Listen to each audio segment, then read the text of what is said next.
This program is designed to provide general information with regards to the subject matters covered. This information is given with the understanding that neither the hosts, guests, sponsors, or station are engaged in rendering any specific and personal, medical, financial, legal, counseling, professional service, or any advice. You should seek the services of competent professionals before applying or trying any suggested ideas.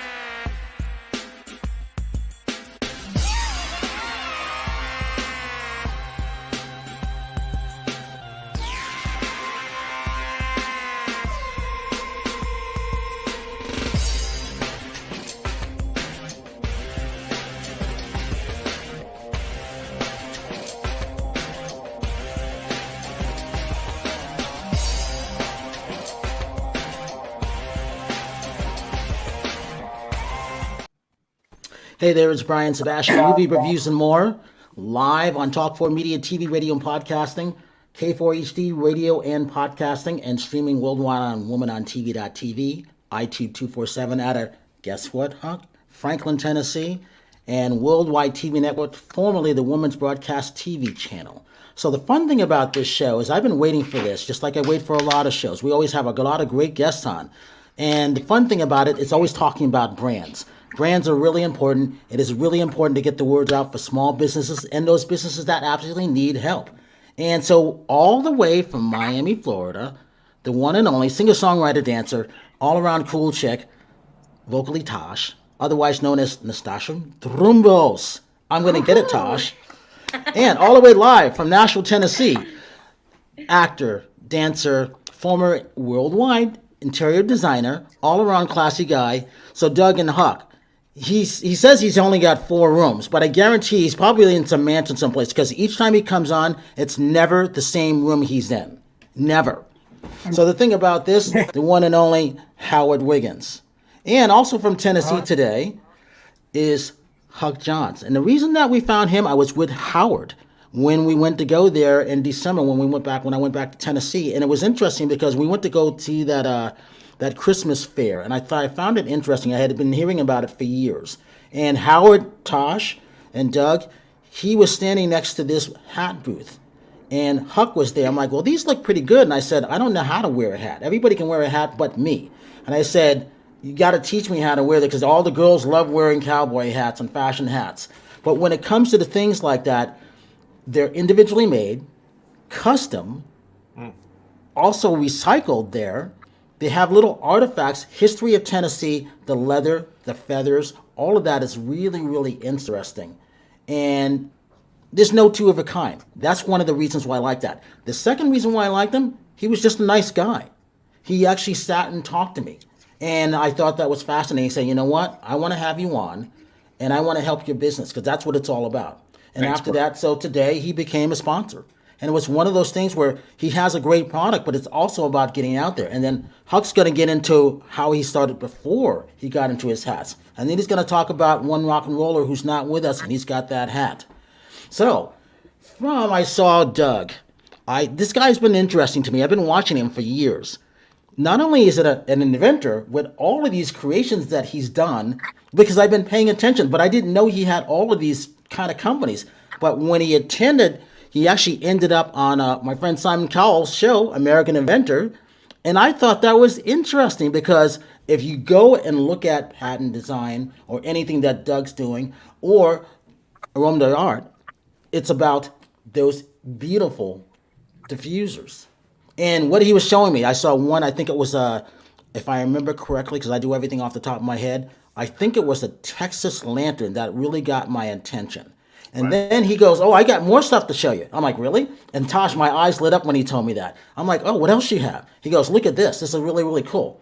But I liked him because not only was he nice, it was about the brand that he was doing. He didn't have to do anything like that. And I have to get a proper shout out to Lauren because she was very nice. She reached out to us for CES. And it was one of those things where, again, I want to help these great products get seen in a different way because what good is having a great product and nobody can see it, right? And that's what happens. And that's what Movie Reviews and More is all about. So, Doug, I want to start with you first. Talk about being that inventor. Talk about all the things that you've done with all these great companies and what you're doing now, because you're not stopping. You keep creating more things.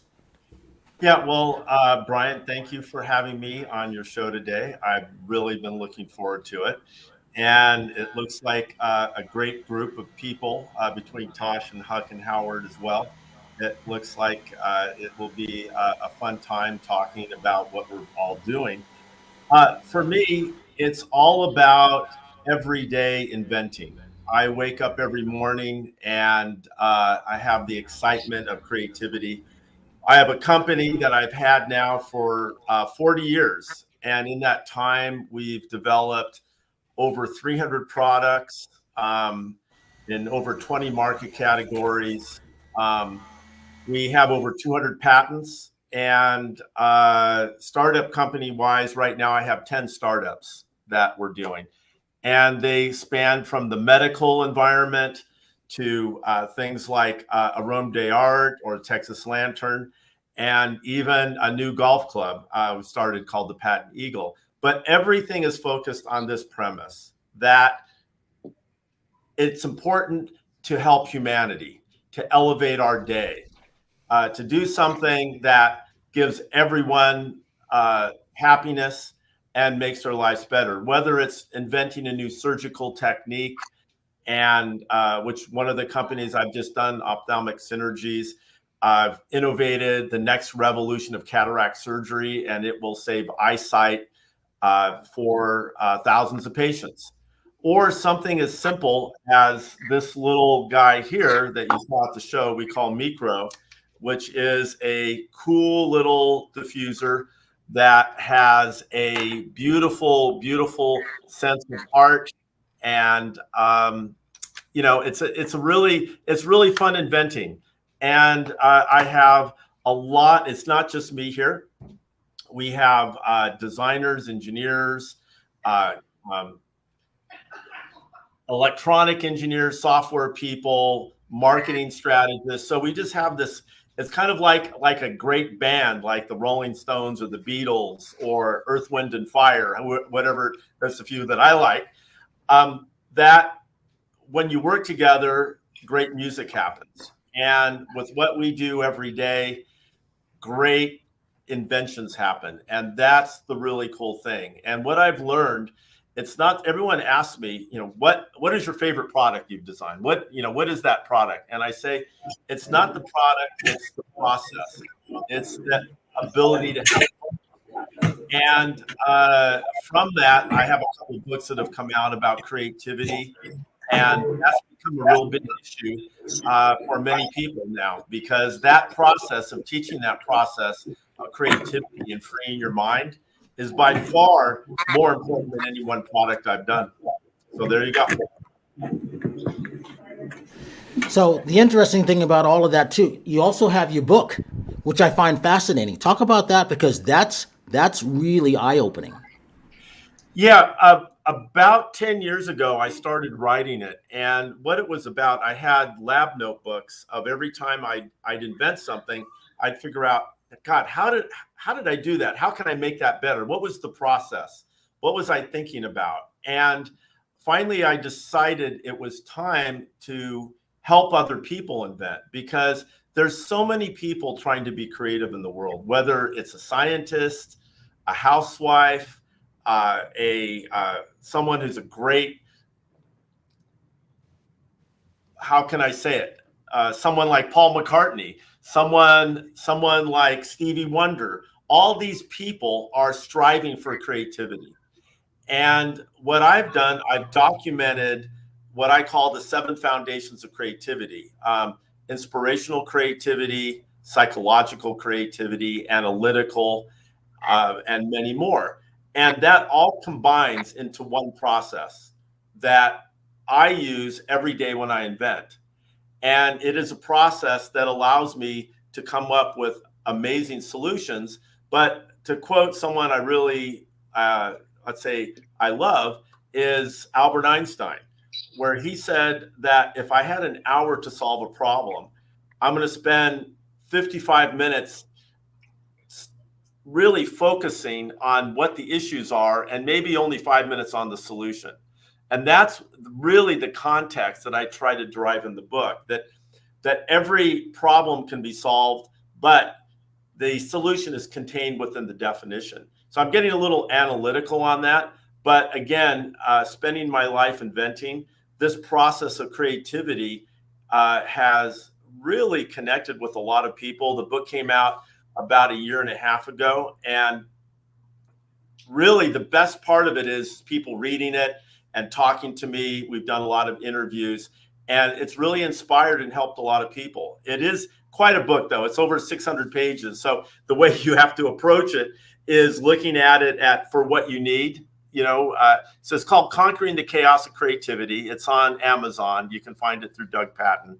But it is something that you need to just find what you want, whether you need inspiration, whether you're overwhelmed, whether you need analytics, whether you just want to understand more about yourself, because it does create a dialectic of new thinking for those inspired, those that want to get their creativity to the next level. The thing that is always so difficult for me is talking to someone who says, I have no imagination, or I have no creativity. That just, it's like an arrow in my heart. And because we're all born with it, we're all born with great imagination and great creativity. And we start in kindergarten and first grade coloring, and we're inventing all these things. And then as we progress and become more, fitting into the grooves of education, that isn't really too important anymore. And we all have it in us. And for some people that have never been creative or never connected, I try to bring that out. And for people that are amazing and at the top of their game, the book will help them too. So it's been a big part of my life, and I would invite everyone to wake up in the morning and try to be more creative and assume that anything is possible, because it sounds like quite a commitment, but how about almost anything is possible? So like for me, waking up and getting going without my first cup of coffee, maybe that, then almost anything is possible after a good strong cup of coffee and maybe some bacon too. But anyway, you get the drift. I'm drinking coffee right now at 5 o'clock. I just need some extra energy. But Doug, hi, I'm Terry Marie. I'm out of Redondo Beach, California. I've been with Brian for over 7 years as a co-host. But I just wanted to add, I really love what you had to say, because I'm like finding that I have a creative artist side in me that I've just recently in the last year started drawing. A lot of it's digital art, but I mean, I was always an artist as a kid, you know what I mean? And that died with my corporate job and died at college. And it's just kind of weird, because you're right. You always have it in you. It's just buried. And so I would really like to read your book, because I know I've got more creative stuff in me that's kind of hidden back that I need to resurrect. So I just wanted to add to that we all have it in us. If I could find out for Brian your address, I'll send you a signed copy. How's that? I would love that. Yeah, because that would just motivate me a little bit more. Because a lot of the time, I mean, I've always been into acting. I've always been into creative stuff, and it's just kind of crazy that I forgot that I could draw. Yeah, it is. To me, the most important part of us as people is our imagination and our creativity. And the world doesn't really push that forward. Actually, it kind of suffocates it a little bit, right? And like I see the people here on this newscast, they're all people that have broken through, that are creative, doing it on their own. And I salute all of you guys. I want to just compliment Huck a little bit so I can get a hat from him, because I saw those hats and I'm now there's a custom hat, so now we can co-design it together. So I'm really getting excited. That could be really cool. All right. So Huck, this is your cue, but talk about what you were doing before you went to Tennessee, because there's a story there too. Wait. I wanna find out what Tasha's other talents are besides being vocally exceptional, and and other things. Yeah. What do you do? Do you have any drawing Go ahead, talents? Tosh. Tell them who you are. Well, so I'm a urban Latin pop singer. I live in Miami, so I started. That's why I like the whole vocally Tosh as a singer, but also since I've been a co-host with Brian for about 3 years already, so that kind of falls into the whole radio, spectrum as well. So vocally Tosh is how they call me, but my name is Natasha Rumbos. So I do Spanish music, very like upbeat. I like to mess around with like tropical beats, a little fusion of like Brazilian funk, kind of. There's just so many genres in the Spanish world that I like to mess around with, like ones that you wouldn't expect for them to be together and kind of make music out of that. So a lot of my songs are very super upbeat, like you listen to it and you just like want to like stop what you're doing and just like enjoy yourself. So even if you don't know anything of Spanish, I am 100% sure that you will like, it will change your mood. Like you will be like ready, like go on a run, like get started on like, creating a new hat or creating a new design. Like that's what my music gives off to people. It motivates them. It gives them the energy to like, start their day on a right foot. So that's like a little short little story of me. And I love it. Honestly, I used to work in corporate and I was miserable. I was trying to be, the person that my family wanted to be, like a regular job and all this. And I was like, you know what? Like, I love music and like, this is my life. So, like if I choose to go through music and if I fail, then, then I can say that I did it. But so far I haven't failed. I've been doing really good for myself, which is nice. And so I'm here. I'm here. Last year was freaking crazy. I performed in Times Square, performed in Vegas during the Latin Grammy Music Week. So it's been a really nice, these past 2 years have been great for my career. So here I am. And in 2 weeks, I'm shooting a new music video, which I'm really excited about. Wow. And, just continuing the hustle, the grind, and, keeping the creativity alive and always kind of pushing myself to like go above and beyond. As Doug would say, reach your inner creative self. Congratulations, that's incredible. I mean, Yeah. Right. I'm so excited for you. You're talking about digging deep in creativity in the music industry. God, I've always, and you and Doug talking about being an artist, and everyone having their inner artists. I started out. My parents owned an art supply store back in Wyandotte, Michigan, and I grew up with all of these great art supplies. I mean, like, brushes and pencils and paper, everything you can imagine. And my mother was an oil painter, and my father, he was a construction worker, but nonetheless, they both very creative, eclectic type of people. And when I started out, musically, I started out singing karaoke, of all things. The owner of the bar back in 1992, I'm showing my age, went to Japan and came back with the laser karaoke disc, and everybody's like, what the heck is this? And no one had ever seen it before, or didn't know exactly what it was. So we were a bunch of punks hanging out at the bar, and we decided, okay, we have to hook this up to the PA. So, okay, my buddy's going to come in. He's an audio video guy.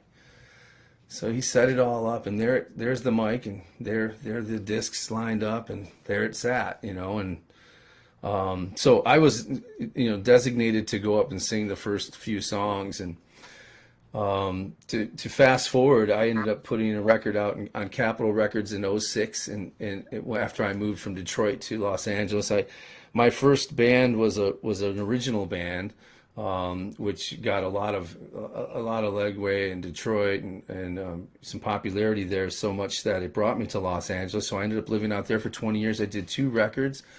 I don't know how many major producers that I worked with, and different talents, different guitar players, different vocalist, tons and tons and tons in Los Angeles. So, and now I make hats. So I guess my point is that you never know where you're going to land or what you're going to be going through and where the Lord's going to lead you in life. It's led me in so many different directions. And when I first moved to Franklin, frankly, I was like, what am I going to do? Creative wise, I moved here for just the school district for my son. He's 7. And in Los Angeles, the school district was declining or becoming very expensive, like everything else. Somebody just told me that a dozen eggs is like, oh God, I think like $10 or something for a dozen eggs. So anyhow, trying to escape all of that and find a really good educational system for my son, we moved to Franklin, Tennessee. And everyone thinks that, Huck moved to Nashville, for the music. And I didn't. I moved here to just, for my son to be able to ride his bike up and down the street and have, a normal life like I did, I guess, when I grew up as a kid. I grew up in suburban Detroit. But anyways, I guess what I'm trying to say is that when I came to town, I started drawing houses. I drew, there's all these big, beautiful houses here in the South. So I started pen drawing everyone's home and put it out on Nextdoor. And the next thing you know, people were requesting me to draw their homes. I think I've drawn somewhere around 35 to 36 different technical drawings of homes throughout, Middle Tennessee and the South. Making hats, I've been making hats for a year, and getting around to that. I met a guy at a bar and he had a great hat on, and I walked in with this hat on that I made, and he went, "Where'd you get that hat?" And I said, "Where'd you get your hat?" And he says, "Well, I mess around, shaping them and making them." And I said, "Well, I made this hat." And we started talking, and I said, if we could get into these festivals here, then, I want to make hats. I mean, I got a few hats at home. I can make some great hats. And I'm about 160 hats later. Doug, it's only been a year? That's it? Wow. Really? Yeah. I thought you've been doing this for at least 10 years with the hats that I saw. No, and I hand shape everything. I started out, a lot of people don't know. It's my brother-in-law was telling me, he's like, "Man, you got to tell people what you do." I mean, like, for example, hat makers, they have steamers and they have all of this shit. Excuse my French. Can I say shit on here? Anyways, Why started. Why not? Why not? What's the S word? No, I was my son. My son. I have a 7-year-old. The S word. I heard you. It doesn't matter what room in the house I'm in. He happens to hear me. No, when it came to making hats, I started out with soccer balls and my, my son's, whatever ball I could find that would fit somebody's head that was, the right size. And yep, there's one of my dogs there. And feathers that I would get locally from, and some of the feathers that I would hunt and get feathers and things like that. And then my buddies would, they'd catch rattlesnakes in the South. So I toured for a long time musically. I know a lot of people in the U.S. and obviously my time in Hollywood. So when I started making hats, I just wanted to make all of the hats from the old Westerns, which a lot of these I don't really show. They don't really have the old Western feel. Maybe that one does, but I wanted to make Rowdy Yates's hat and all of the hats from 1883 and all of those Yellowstone hats and all of that stuff. And I was convinced that I could do it, and I didn't have any doubt. You just have to dive into things. I think that's a lot what Doug was saying. You gotta seize the moments and just go after your inner creativity. And lo and behold, the gentleman I met was the longest, the oldest, well, not the oldest in age, but the longest vendor, I should say, longest standing vendor in the Franklin Festival, for the Main Street festivals and all of the festivals in Franklin. I think he's done 26 years or something like that as a vendor. He never did an art vendor or an art side of things.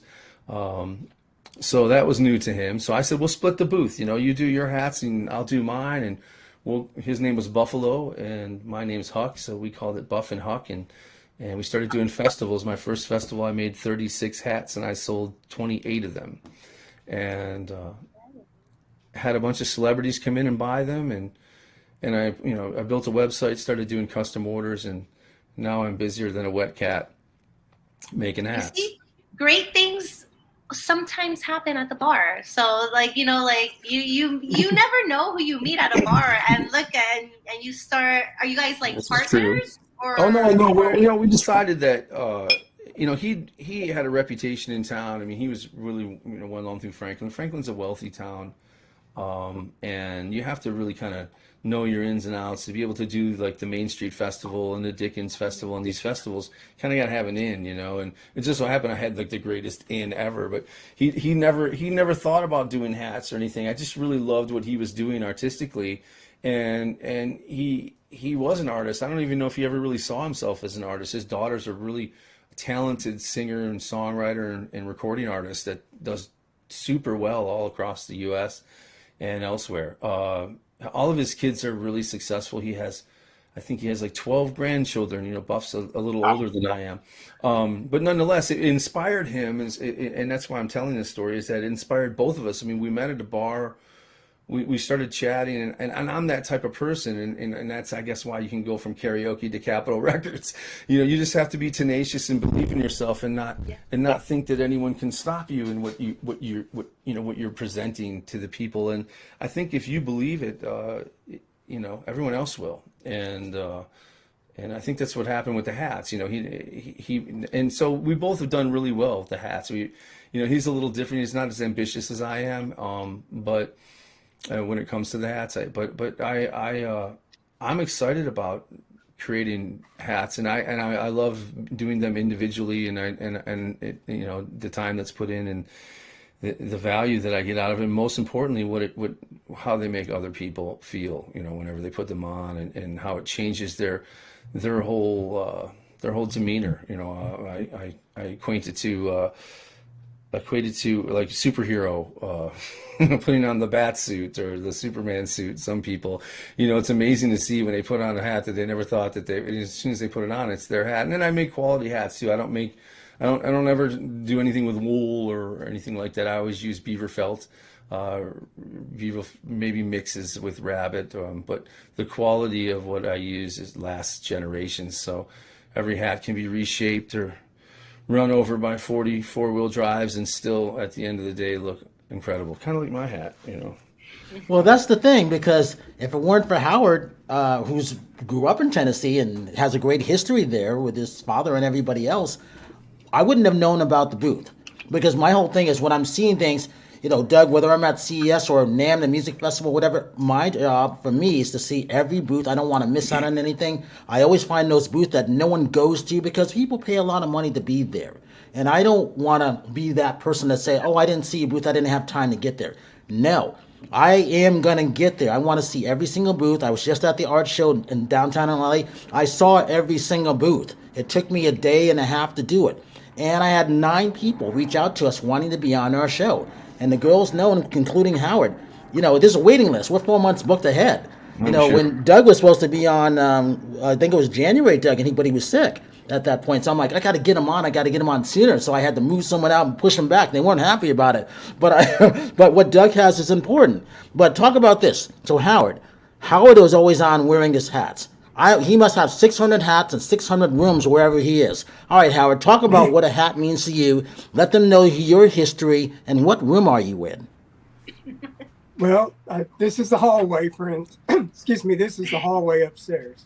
So it's a lot of art in here. And then my father, actually, let me back up. I had a chance to go to Doug's house, and he's not telling the whole story about him being Billy the Kid in his heyday and some of his ancestry, which I got to see pictures of, and we had a great time conversing together. But I do have a lot of hats, a lot of jackets, a lot of everything.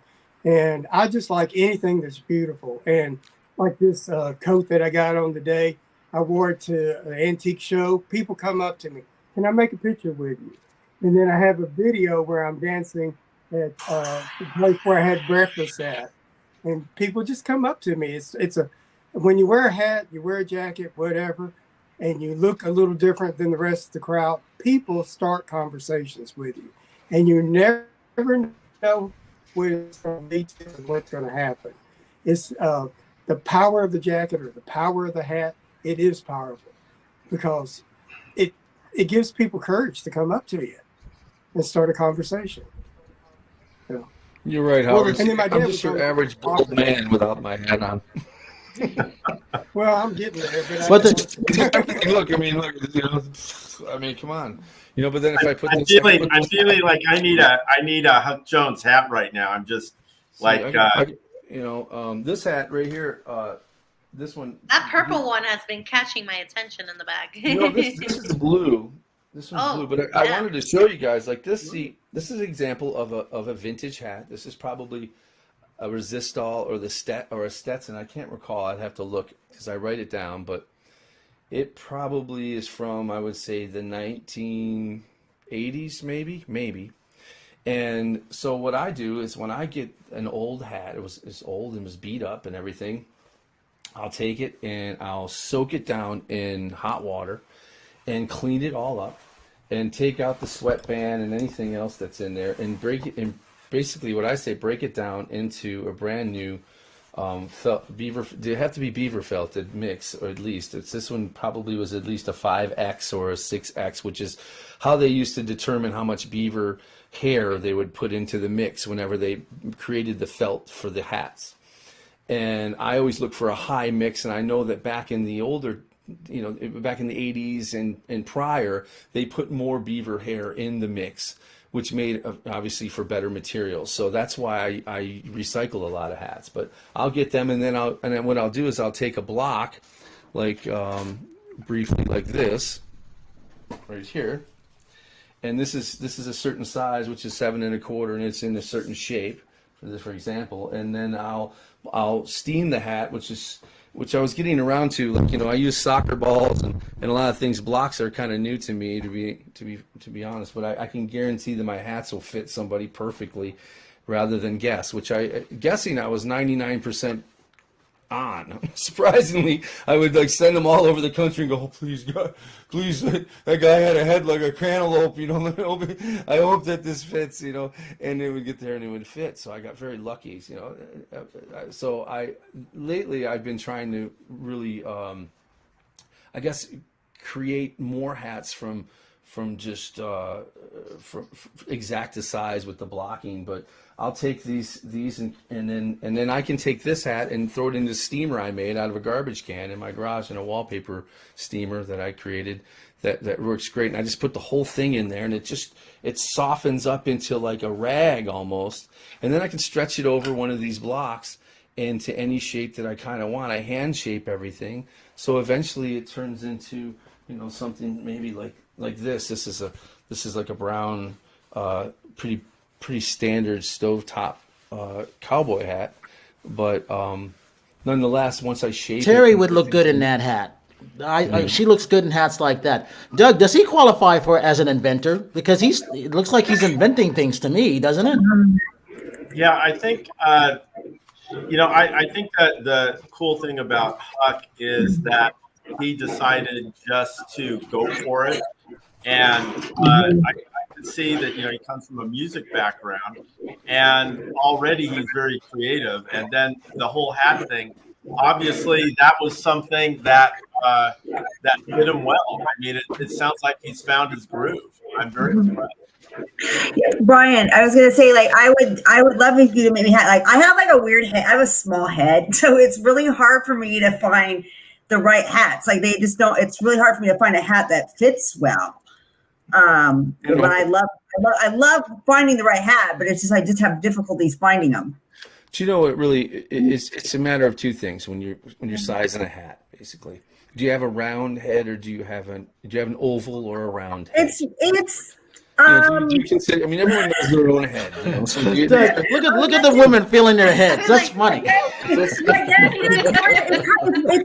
It's small. I have an oval face. I have a petite face. I'm 5'4", so I'm petite. So I can't have anything overpowering, I guess, because my features are small. So the big flat brims that all the girls are wearing, they're kind of like a little bit. They swallow your face. In other words, I understand, and you have to have something a little bit, like this is like this is a smaller, this is like a 3-inch brim around here. That's a little bit, a smaller shape, not so much flat brim, a little bit more fedora. As a matter of fact, this is the last hat that Jeff Beck ever wore in his wonderful life. Wow. This was yeah. I happened to make this hat for a friend of mine, and she's. I have a wonderful supporting team here in Nashville. A lot of, a lot of I guess rock star ex-wives. I don't know. I always seem to find them, but anyhow, or they seem to find me. But they've been very supportive in a lot of ways. And anyhow, not that Heidi is an ex-wife of a rock star, but she certainly knows a lot of prominent people in the music industry. And she wore the hat to Jeff Beck's concert, and he was interested in having the hat, so he wanted to try it on. And of course, they took pictures with him in it. And shortly after, he passed away. And she sent me the pictures, and I was really taken back by it. But I never got him the hat. But ironically, she brought me the hat and said, "Here, this is the hat. You should have the hat." So this is the hat.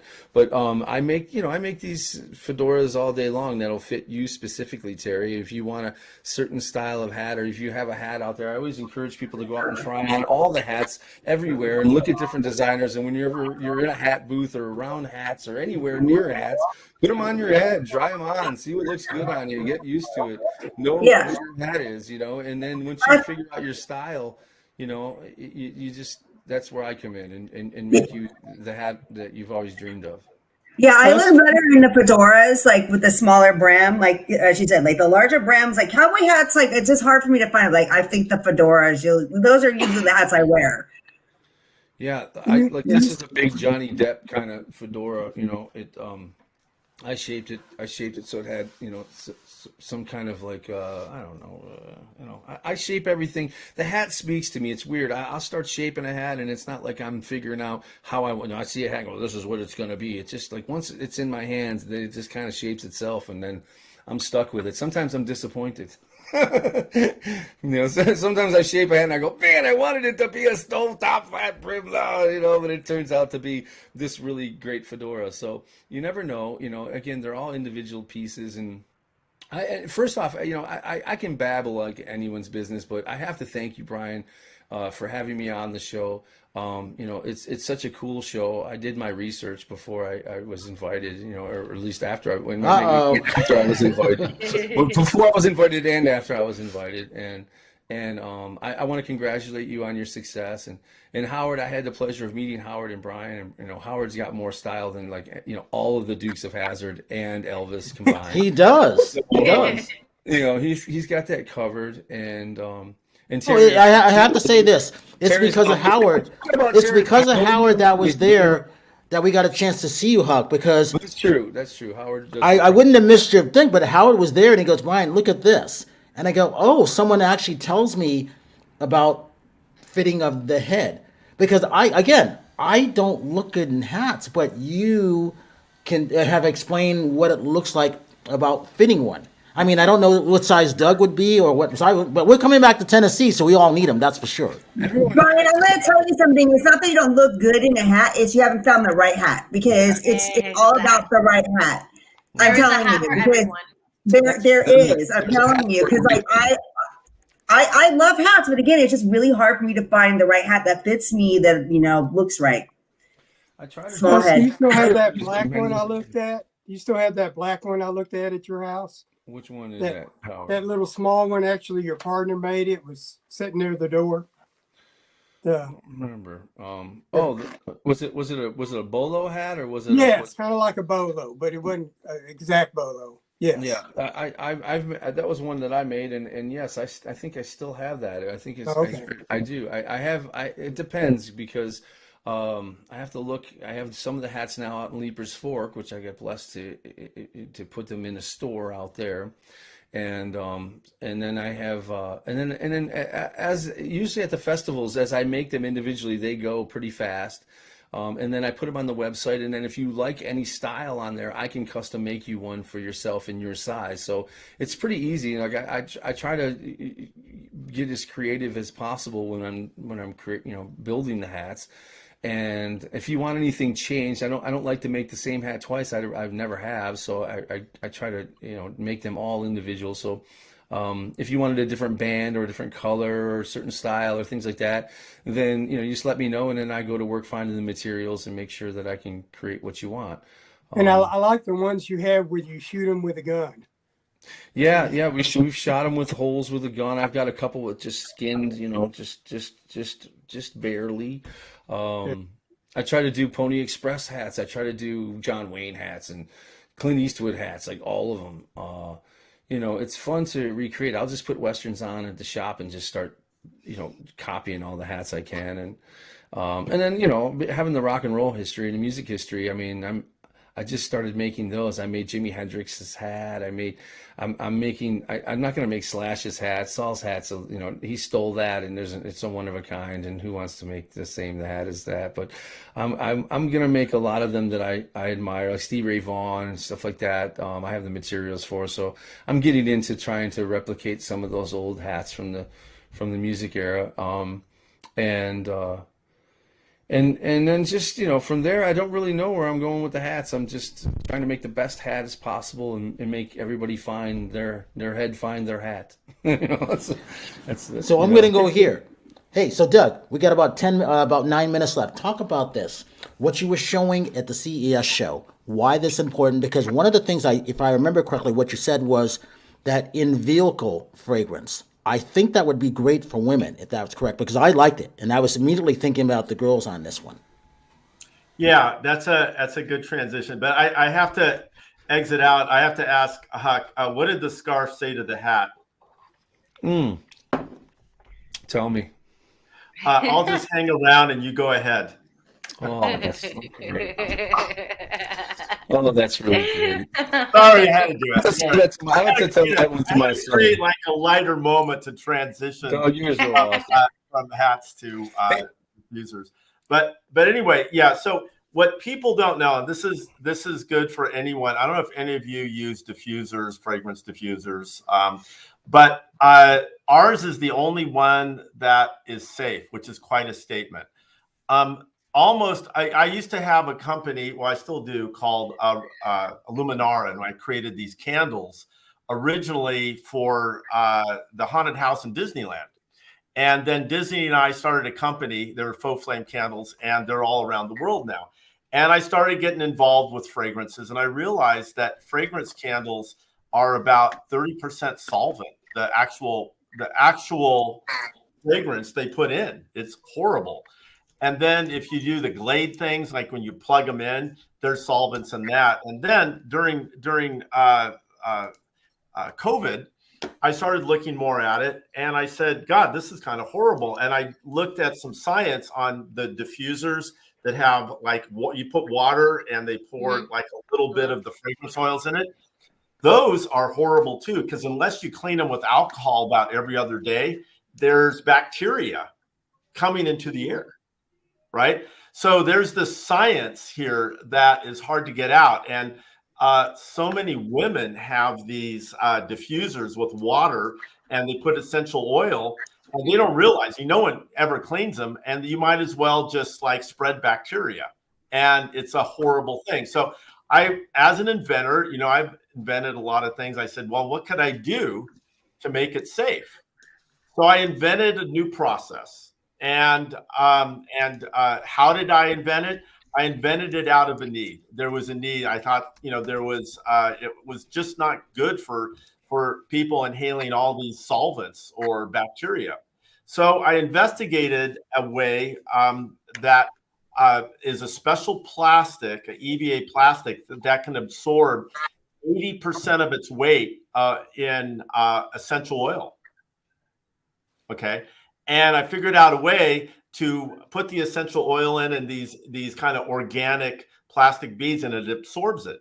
And then I put it in what I call a fragrance cassette, which is this thing. You guys can probably see the fragrance beads in there, right? Mm-hmm. And what's cool about it is that the other thing I realized is when fragrance goes through a diffuser, like we going through the middle of this, it builds up bacteria, it messes up with the scent and everything.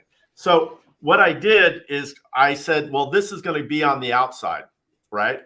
So how do you make it look beautiful? You can't put this on the outside and make it look like a radiator. So I decided to put some art on the front of it. So all our diffusers have original art. Oh. This one is leather and tobacco, right? And So you get this guy and you put it on top of that. And then what's really cool, we've got these magnets here and it just kind of floats off. I'll kind of show you. You kind of turn it and see it float. Yeah, that's cool. That's how it goes together. And what I call, I have a patent on this actually. So what I call this is a fragrance compression chamber. So the air blows into here and the air bounces around back and forth, and then comes out on the edge 360 degrees. So this will fill a room in 5 minutes. And then the little guy, this little micro for a car, it'll fill a car in 60 seconds, right? So what's really cool about it, what's really amazing is that it's totally safe. I call it safe air. And as an inventor, when you invent something new, the hardest thing is to get out to everyone why everything is bad and why this is good. So, dude, I'll trade you a hat for one of those. What? Trade you a hat for one of those. You want to shake on it? Here's my hand. Maybe a couple of them. Come on, Huck, put your hand up there. Those are awesome, dude. Yeah, those are awesome, dude. Okay. I mean, you're a pot smoker. I'll even throw in a book, you know. But the deal is that these are the only safe way that I know of, and I'm also a scientist. I'm an artist. I'm all these different things depending on what I feel like when I wake up. Maybe I'm an author, maybe I'm a scientist, you know. I also been in bands since I was a little kid, so we jam a lot here at the office. So what I'm trying to say here is that this is something that is a really cool invention. It's really fun, and let me take you guys back to one other thing. Is in our lives, you know, I was the head designer for Apple. I've designed for Mercedes. I can go on and on. You can look at my website. I don't want to bore you guys. But the point is that when you invent something new, the hardest thing is to convince people to try it. And that's where I'm at right now with this. Everyone that uses it loves it, and sales are starting, and I'm starting with some big companies. But you know, this is the first thing that I'm doing, you know, since CES. We launched at CES. I wanted to wait till our patents issue. We've got about 10 patents on this. So I'm really hoping to really enjoy this next year and see where this goes. So that's the deal. Doug, give the website. Jones hat. So, I mean, come on. Doug, give the website. It is romedeart.com. It's AROMEDART.com. AROMEDART.com. And then the other way to get to it, if you go to pattondesign.com, PATTONDESIGN, you can go and you can see all 10 companies that are there. And you can see the books, you can see all the cool stuff. Congratulations, Doug. That kicks ass. I really like that. I have like really bad allergies and stuff, and I've always used eucalyptus to help me with my sinuses and stuff. But I'm constantly cleaning my diffuser because it just gets icky. So I love this. That's awesome. Listen, I've never cleaned my diffuser. Oh my god, I clean mine every day. Oh, yeah, you have to, like at least every other day. Now I'm going to. I don't even know. All right, you guys, we're gonna exchange information after the show and everything like that. Huck, give your website. One more thing. Well, it's Huckhats.com, but I have to mention, I was in a movie called Road to Tarzetto that's coming out here soon. I went back to Hollywood, and I had a role as Tennessee Harry. It's a great film. It stars Jack McGee and Eddie McGee, Eddie Vincent, a lot of really cool guys, Sean McNabb, a lot of really cool Hollywood actors. But I had an opportunity to be in it, and I figured since it's movie reviews and more, I thought I'd mention the fact that I was going to be in The Road to Tarzetto. That's TERZETTO. There you go. And it's a great flick. I think you guys will really enjoy it. It's about three brothers that inherit some money. They're all criminals. You know, it's real good. I play a guy at a poker table. I got one line. You know, and I'm not much of an actor, but I got to tell you, I got lucky with this one. But hey, you're in there. That's all that matters. All right, Tosh. Tosh, you know, Doug, listen, me and you got to exchange some info, buddy, and get you a hat. And I'm interested in the diffuser. Brian, you rock. Terry, you're beautiful. Tosh, Howard, I'll see you down at the bar. You know, Howard, we're neighbors. You know what I'm saying? I'm going to see the rest of the house. All right. So again, it's about the realm of art. It's about patent design. It's about Huck Johns. All right. So for Terry Marie, vocally Tosh, Huckhats. Howard Wiggins, This is Brian Sebastian, movie reviews and more. And I always say this: if you see someone without a smile, please give them one of yours because the world needs it. This is Brian Sebastian, movie reviews and more, and we will see you next week. Bye.